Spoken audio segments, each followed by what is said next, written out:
સુરતના પાંડેસરા વિસ્તારમાં કર્મયોગી સોસાયટીમાંથી અરેરાટી ભરી ઘટના પ્રકાશમાં આવી છે।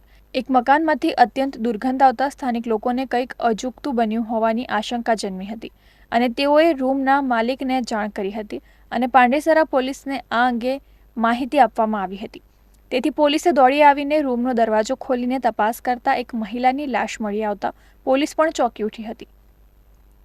મહિલાની હત્યા તેના પતિએ જ કરી હોવાની આશંકા વ્યક્ત કરવામાં આવી રહી છે, જ્યારે હાલ મહિલાનો પતિ ફરાર હોવાનું જાણવા મળ્યું છે।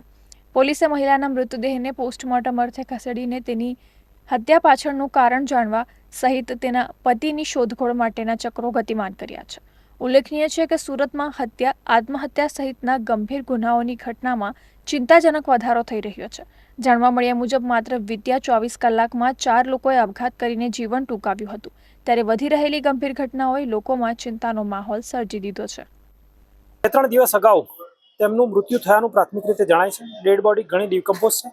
એફએસએલને બોલાવી છે અને પીએમ માટે મોકલી આપનાર છે। પીએમ કર્યા બાદ ખ્યાલ આવશે કે કયા કારણસર તેમનું મૃત્યુ થયું છે। શરીર પર કોઈ મોટા ઘાવના ઈજાન પ્રાથમિક રીતે દેખાતા નથી, પરંતુ પીએમ રિપોર્ટ થયા બાદ જે પણ બનાવ હશે તે બાબત પાંડેસરા પોલીસ દ્વારા આનુષંગિક કાર્યવાહી કરવામાં આવનાર છે।